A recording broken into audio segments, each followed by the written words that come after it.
Hello everybody, and welcome back to the Halo Chronicle. Today's episode is part 12 in my First Strike series. If you've not seen the previous episodes, I recommend you check those out before watching today's video. Links will be provided in the description below. Last time, we discussed the Master Chief's journey through Alpha Halo's library. 343 Guilty Spark tasked the Chief with reaching the top of the library and retrieving Halo's activation index. Spark advised the activation index would allow the Chief to activate Halo's defenses and destroy the parasitic lifeform known as the Flood. To reach the top of this structure, Chief would have to fight his way through 4 floors of Flood-infected bodies. Meanwhile, Lieutenant Melissa McKay and her forces would be blindsided by a Flood attack. While laying a trap for the Covenant, a large group of Flood forces would attack both sides. In the confusion, McKay's team was able to capture a Flood combat form that had infected the body of Private Wallace A. Jenkins. Eventually, McKay's team would be victorious, but it came at a steep price. More than half of her platoon was dead, and her confidence in escaping Halo and returning home would reach an all-time low. The Master Chief would reach the top of the library and complete his near-impossible task.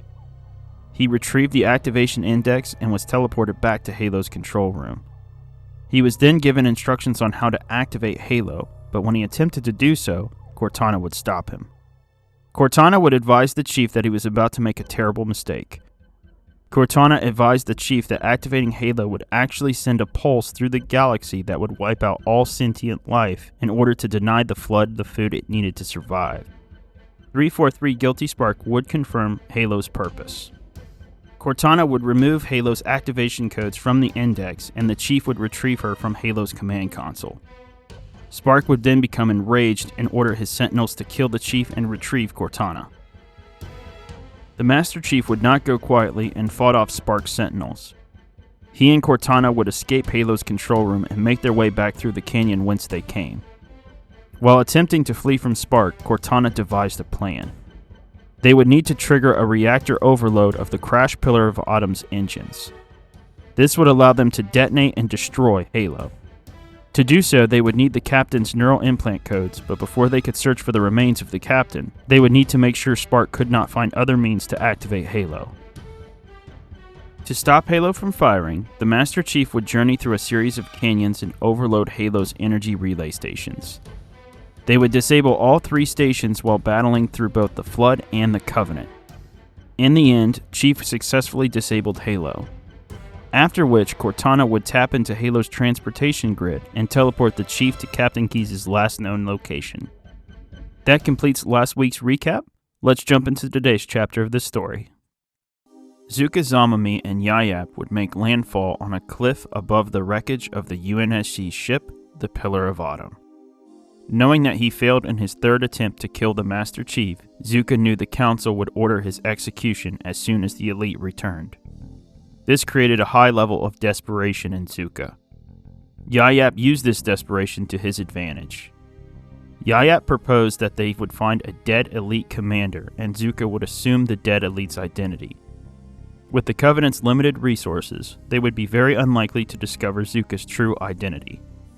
This would buy them time to formulate a new plan. Zuka would reluctantly agree with Yayap's plan. Major Silva prepared to mobilize his forces. UNSC AI Wellesley got into contact with Cortana and learned of her plan to destroy Alpha Halo. Together, the AIs came up with a plan to get the UNSC forces off of Halo's surface. Silva's forces would overtake the Covenant ship known as the Truth and Reconciliation. The Covenant had been working tirelessly to repair the ship since the Chief's daring rescue of Captain Keyes. Wellesley believed that this ship was ready to leave, but before the Covenant were ready to go, they would have to purge all potential Flood residues still aboard the ship. Silva believed this was the perfect time to launch a counteroffensive and take the ship. Meanwhile, the Master Chief would rematerialize on the Truth and Reconciliation. Cortana tracked Keyes' location to this ship, and they would begin their search. Upon arrival, the Chief and Cortana would find that the former Covenant flagship had new occupants, the Flood. The Master Chief would move through the ship while engaging with both Flood and Covenant forces until he took one corner too fast. Without realizing it, the Chief walked into a hole in the ship's interior. He fell out of the ship and landed in a pool of engine coolant on Halo's surface.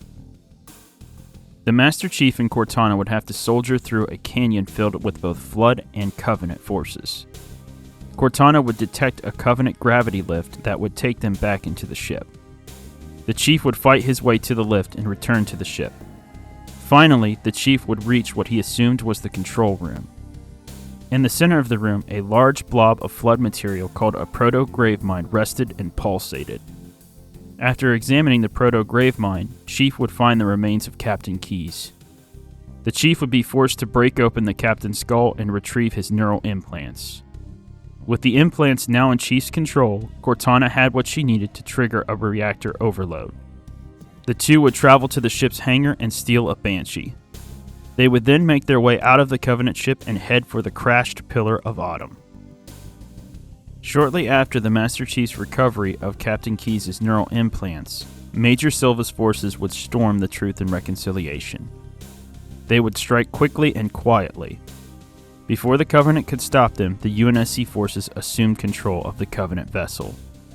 Major Silva would quickly order the UNSC forces to prepare for departure. Just before the Master Chief would crash his Banshee into the side of the Pillar of Autumn, he would bail out and climb into one of the ship's lifeboat bays. The Chief would then work his way through the ship until he reached the ship's bridge. There, he would insert Cortana back into the ship's systems. She would trigger the reactor overload, but suddenly the countdown timer would stop. 343 Guilty Spark would speak to the Chief and Cortana through the ship's intercom. Spark would state that he put a halt to their plan, and he would stop at nothing to get the activation index from Cortana. The Master Chief and Cortana would need to formulate a new plan to trigger the reactor overload. Chief suggested overloading the reactor manually with some well-placed explosions. Cortana agreed with the Chief's plans, and the two would head for the engine room. Yayap's plan worked to perfection.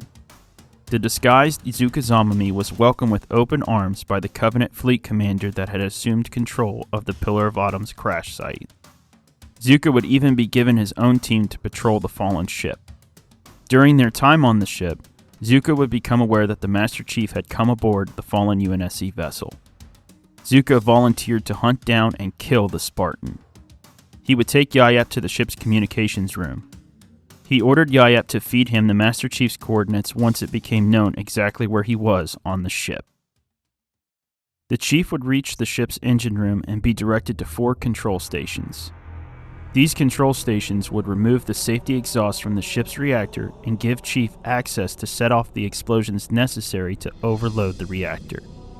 In order to open these exhausts, the Chief would need to fend off both Flood and Covenant forces as well as Spark Sentinels. During this time, a Flood pod infector would find its way through Chief's shields and would cut through his Mjolnir suit and skin. The Chief was saved by Cortana's quick thinking. She would send a charge from the suit's shields through the armor and pop the Flood pod infector. The Chief would thank Cortana and continue his monumental task. Slowly, the Master Chief would remove the exhaust and trigger the explosions needed to overwhelm the Pillar of Autumn's reactor. Cortana would state that the Chief had 7 minutes to get off of the installation before the reactor explosion. Lieutenant Melissa McKay would report to Major Silva on the Truth and Reconciliation's bridge. Silva would reveal his next plan of action to McKay. Silva planned to take the Covenant ship straight to Earth, ignoring the Cole Protocol. McKay protested, stating that that was extremely reckless. McKay also stated that there were still undetected Flood residues on the ship that could potentially be brought back to Earth. Silva overruled McKay's objections. Silva was blinded by all the praise that he would receive from UNSC High Command. Instead of focusing on the bigger picture, Silva only wanted the glory. As this discussion was taking place, undetected Flood residues would attack the UNSC forces stationed in the engine room. This would reinforce McKay's point, but Silva still would not listen to reason. Even the UNSC AI, Wellesley, attempted to protest Silva's decision, but he too was overruled. Feeling that taking this ship to human-controlled space was a big mistake, McKay only had one course of action. She dropped a live grenade down an engine maintenance shaft. The resulting explosion damaged the ship's ability to navigate and set off a series of other explosions. Within seconds, the Truth and Reconciliation would explode, killing most of the UNSC forces on Alpha Halo, including both Lieutenant Melissa McKay and Major Silva.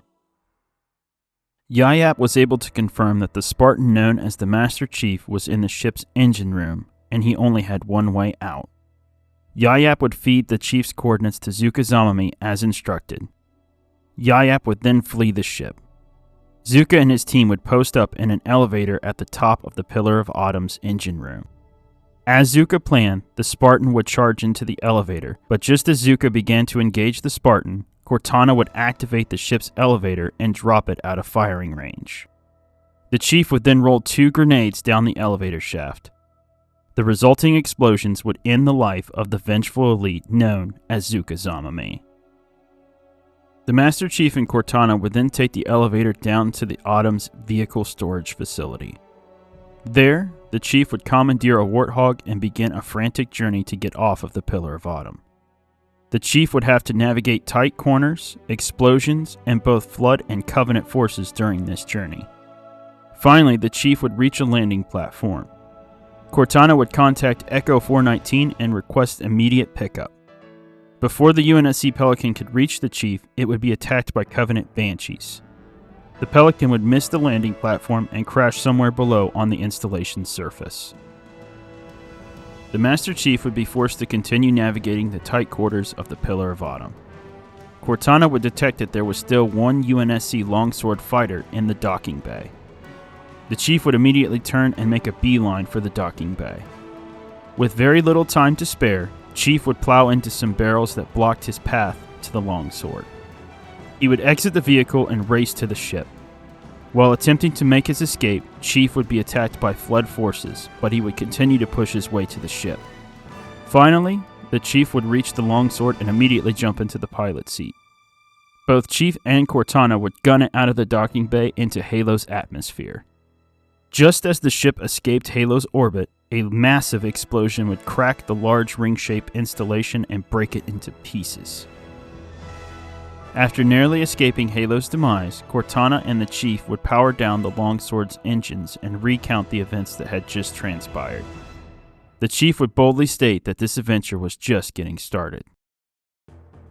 That will complete today's chapter of this story and the recap of the second Halo book, The Flood. Before we wrap things up this week, let's talk about some lore tied to today's video. Yayap met his demise on Alpha Halo's surface. After feeding the Master Chief's coordinates to Zuka Zamami, Yayap stole a ghost and left the Pillar of Autumn. Yayap spent his last moments on a cliff facing the downed UNSC ship. He would take in his final moments by enjoying the scenery. He would then be killed in the Autumn's ensuing explosion. While the Master Chief was battling to destroy Alpha Halo, Bel Vidam, aka the Arbiter, was engaged in a battle of his own in Halo's orbit. A minor prophet called the Prophet of Stewardship was battling with Vidam over control of the Fleet of Particular Justice. The prophet believed that once the Halo installation was located, he should assume all operational control of the Covenant forces. Vidam disagreed and felt that the Covenant should focus on eliminating the humans and the Flood. This power struggle helped create an opening for the Chief to destroy Alpha Halo. After Alpha Halo's explosion, 343 Guilty Spark would travel to a nearby Flood research station in orbit around the planet Threshold. There he would meet a group of Covenant forces that had been sent to take control of the facility. The group's leader, Sessa Rufami, would engage in prolonged talks with Spark. Through these conversations, Sessa would learn of Halo's true purpose, and using this knowledge, he would rebel against the Covenant. Thank you for watching today's video. If you enjoyed the video, please don't forget to like, share, and subscribe for future content. Now that the recap of the Halo book The Flood is complete, it's time for the main event. Next week's chapter will be the first installment of the recap of the Halo book known as First Strike. I have been eagerly awaiting this part of the story, and I really hope you enjoy it. Until then, thanks for watching, and I'll catch you in the next one.